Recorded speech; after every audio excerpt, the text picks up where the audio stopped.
ጤና ይስጥልን ተመልካቾቻችን ከአማራ ሚዲያ ኮርፖሬሽን ጎንደር ስቱዲዮ የሰዓቱን ዜናዎች ይዘን ቀርበናል። ከዜናዎቹ ጋር ተስፋዬ አይጠገብ ነኝ። አብራችሁን ቆዩ። የኢትዮጵያ ሀገራዊ ምክክር ኮሚሽን የሚያካሂደው ውይይት ሀገራዊ መግባባት እንዲፈጠር የሚያስችል መሆኑን ከአሚኮ ጋር ቆይታ ያደረጉ ምሁራን ተናገሩ። ለዘላቂ ሰላምና ለሀገራዊ ምክክሩ ውጤታማነት ምሁራን የበኩላቸውን ሚና መወጣት እንዳለባቸው ተገልጿል። ተጨማሪውን ደስታ ካሳ ያቀርበዋል። ሰላም የሁሉም ነገር መጀመሪያና መድረሻ ነው። ሰላም ለሰው ልጅ ህይወት ለሀገር እድገትና ለደህንነት መሰረታዊና አስፈላጊው ነገርም ነው። ሰላም የሁሉም መሰረትና የዜጎች የመኖር ተስፋ ዋነኛው መንገድ መሆኑን ከአሚኮ ጋር ቆይታ ያደረጉት የጎንደር ዩኒቨርሲቲ የሶሺዮሎጂ መምህሩ ፕሮፌሰር ቡሻታና የታሪክና ቅርስ አስተዳደር ትምህርት ክፍል መምህሩ ዶክተር ኢብራሂም ዳምጠው እንዲህ ያብራራሉ። ሰላም የሁሉም መሰረት ነው። ሰላም ከሌለ ምንም ነገር ማድረግ አይቻልም። አሁን በ12 ሰዓት ሰው ወደ ቤቱ ይገባል እዚህ አካባቢ። ይሄ ምን ማለት ነው? ኮንፊደንስ አጥቷል። የመኖር ኮንፊደንስ አጥቷል። የመኖር ኮንፊደንስ ካጣ ደግሞ የመስራት ፍላጎት የመስራት ኮንፊደንስ ታጣለ። ያ ደግሞ እድገትን ማቀጨጭን ሰዎች ወደፊት እንዳይራመዱ እንዳይሰሩ ያደርጋቸዋልና ይሄ እጅግ በጣም አስፈሪ ነው። ሰላም ከሌለ እንግዲህ አስቸጋሪ ነው። በጣም አስቸጋሪ ነው። ውሎ መግባት አስቸጋሪ ነው። ሰርቶ መብላት አስቸጋሪ ነው። በአገር ላይ ባተወለድክበት ባደግክበት ሀገር ላይ እንደ ባዕድ ሀገር ያለ እየመሰለ የምንኖርበት ሁኔታ ነው የተፈጠረው። ዜጎች በየትኛውም የሀገሪቱ አካባቢዎች ተንቀሳቅሰው ለመስራት ያስችላቸው ዘንድ የኢትዮጵያ ሀገራዊ ምክክር ኮሚሽን ዘርፈ ብዙ ተግባራትን እያከናወነ ይገኛል። ኮሚሽኑ የምክክር ጉባኤውን ሐምሌ 8 ቀን ለማድረግ ቀጠሮ ይዟል። ይህ የምክክር ጉባኤ የኢትዮጵያን አንድነት የሚያጸና ለዘላቂ ሰላም መፍትሄ ሊሆን የሚችል እድል እንደሚፈጥርም ምሁራኑ ያብራራሉ። ምክክሩ ጉባኤ ውጤቱ አንድነትን የሚያመጣ ሰላምን የሚያቀዳጀን እነዚህ በየቦታ ያሉ ትርፍ ጭቅጭቆችን በአጠቃላይ ባያስወግድ እንኳን የሚቀንስ እና ህብረታችንን የሚያጎላ የተጋረደብንን አደጋ ሊያወጣልን የሚችልን ነገር ይቀርፍልናል የሚል እምነት ነው ያለን። ህዝቡን ሁሉንም ወገን ተማረ የሚባለውን ብቻ ሳይሆን ማህበረሰቡ ሁሉ አነጋግረው ውጣ ውረዶቹን አይተው ያው ያንን ሁሉ የተብላላ ሐሳብ ለሀገር የሚጠቅም ምናልባትም አሁን ያለንበት ችግር እጅግ በጣም በብዙ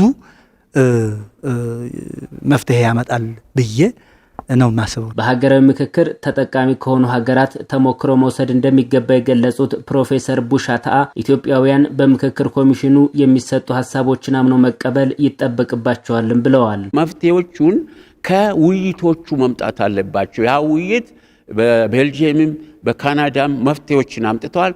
ሰዎች ግን አምኖ እንዲቀበሉ ያስፈልጋል። አምኖ እንዲቀበሉ ኤግዛክትሊ ይቺ የኔ ናት ከሚል የሁላችን ሲሆን እናድጋለን። የኔ ብቻ ሲሆን መቀጨጭ ይመጣል የሚለውን እንትን መተዛዘብና መተዛዘን እጅግ የሚያስፈልግ ስለሆነ በዛ ሁኔታ ላይ ቢታይ ጥሩ ይመስለኛል። ለአንድ ሀገር እድገት የተማረና በሙያ ብቁ የሆነ ባለሙያና ምሁር ያስፈልጋል የሚሉት ፕሮፌሰር ቡሻታ ለሰላም መምጣት ምሁራን ኃላፊነታቸውን ሊወጡ እንደሚገባም አንስተዋል። ሚና መጫወት አለባቸው። ሚናቸው ሰላምን በጽሁፍ በሚዲያ ይሄ ነገር የሚያዋጣው ለህዝቡ መምከር፣ መንገር፣ ማስተማር ራሳቸውም ደግሞ በጣም ንጹህ በሆነ ሁኔታ ልባቸው ንጹህ አድርጎ ለሀገር እንዲህ ቢሆን እኮ ያዋጠናል፣ ይሄ ሀገር ይሄ ነገ የልጅ ልጆቼ ሀገር ነው፣ የራሴ ሀገር ነው ብሎ ማሰብ ይገባቸዋል። የሀገር ፍቅር እጅግ በጣም አስፈላጊ ነው። ሀገር ከሌለ ማንም የለም፣ ሰላም ከሌለ ማንም የለም እና እነዚህ ነገሮች ላይ ምሁራን ከፍተኛ ሚና መጫወት ይገባቸዋል። ሰላም የጋራ ስራን የሚጠይቅ በመሆኑ ለሰላም መረጋገጥ በጋራ መቆም እንደሚገባም ምሁራኑ አመላክተዋል። በኢትዮጵያ እየተካሄደ ያለው ሀገራዊ ምክክር ሰላምን በማስፈን በህዝቦች መካከል መተማመንን ያመጣል ብለው ተስፋ እንዳደረጉ የጎንደርና አካባቢው ነዋሪዎች ተናገሩ። ዜጎች ከኔነት እሳቤ ወጥተው የጋራ በሆኑ ጉዳዮች ላይ ማተኮር እንዳለባቸው አስተያየት ሰጪዎቹ ጠቁመዋል። ደስታ ካሳ አዘጋጅቶታል። አዲስ አለማየሁ ያቀርበዋል። የሰላም እጦት ማህበራዊ ትስስርን በማናጋት በሀገር ላይ ቀጠናዊ አለመረጋጋት እንዲፈጠር ያደርጋል። ያነጋገርናቸው አስተያየት ሰጪዎች የሰላም እጦት ጫናን እንዲህ ይገልጹታል። ሙአባው ደሳሌ ይባላል። ከዚህ ከሰሜኑ ጦርነት ማግስት በዛም በዚህም የሚነሱት ግጭቶች አገሪቱን ከምትፈለገው ደረጃ አላደረሳትም። መሰረት ድንጎ ኢኮኖሚ ጫና በተለይ እንደኛ ክልል በጣም ከፍተኛ ችግር ውስጥ ነው ያለ። ሰው ለዕለት ኑሮ ነው እንጂ ለነገ ማሰብን አቁሟል። የሰላም እጦት የሆኑ ችግሮች መፍትሄ ያገኙ ዘንድ ስራ የጀመረው ሀገራዊ ምክክር ኮሚሽኑ በዜጎች ላይ ተስፋን ሰንቋል። ኮሚሽኑ ሁሉንም ያሳተፈ በመሆኑ ለውጥ እንደሚያመጣ ተስፋ ማድረጋቸውንም ያነጋገርናቸው አስተያየት ሰጪዎች ገልጸዋል። ጫፍ እስከ ጫፍ ከደቡብ እስከ ሰሜን ከሰሜን እስከ ምስራቅ አወጣጡ የራሴ አጀንዳ አለኝ ኢምንፍቆ ጫካኔ ብሎ የሚታገለው አካል ጭምር አጀንዳ እንዲያወጣ ተደርጓል እና እንደ ኢትዮጵያ ትልቅ ታይቶ የማይታወቅ ሀገራዊ ምክክር ነው። ስለዚህ ትልቅ ተስፋ ነው ያለኝ። ከዚህ ችግር ተወጣለች ብዬ ነው የማስበው። ሀገራችን የተሰበሰበ ውጤት እንዲያፈራ ነው ህዝቡ የሚፈልግ።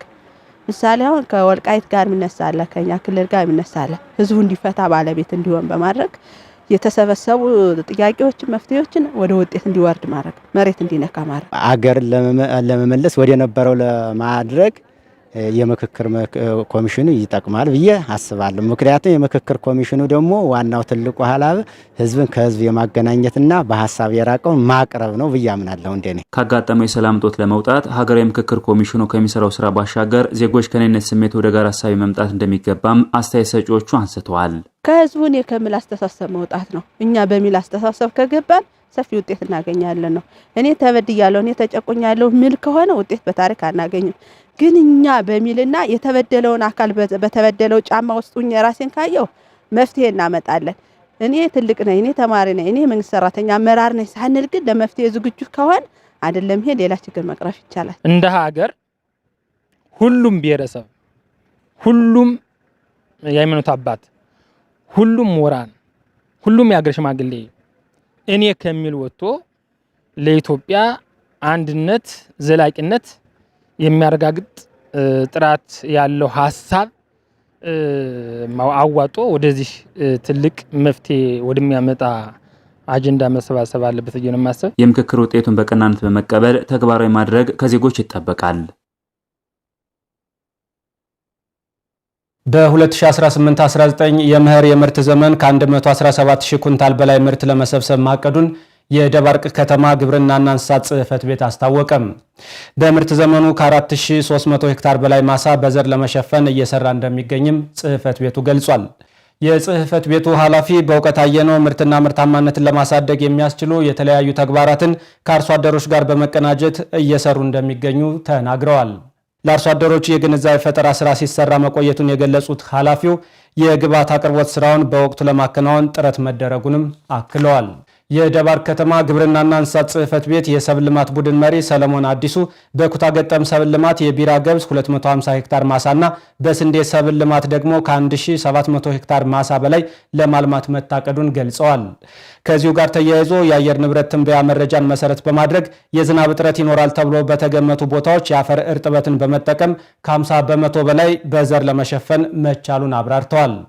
አርሶ አደሮች በበኩላቸው ከግብርና ባለሙያዎች ጋር ተቀራርበው በመስራት የእርሻ ማሳን በዘር የመሸፈን ስራ እያከናወኑ እንደሚገኙ ተናግረዋል።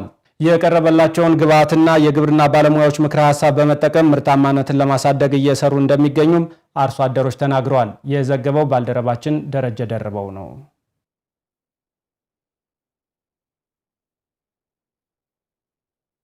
ተመልካቾቻችን ከአማራ ሚዲያ ኮርፖሬሽን ጎንደር ስቱዲዮ ለሰዓቱ ያዘጋጀናቸው ዜናዎች እነዚህን ይመስሉ ነበር። ከዜናዎቹ ጋር ተስፋዬ አይጠገብ ነበርኩ። ጤና ይስጥልን።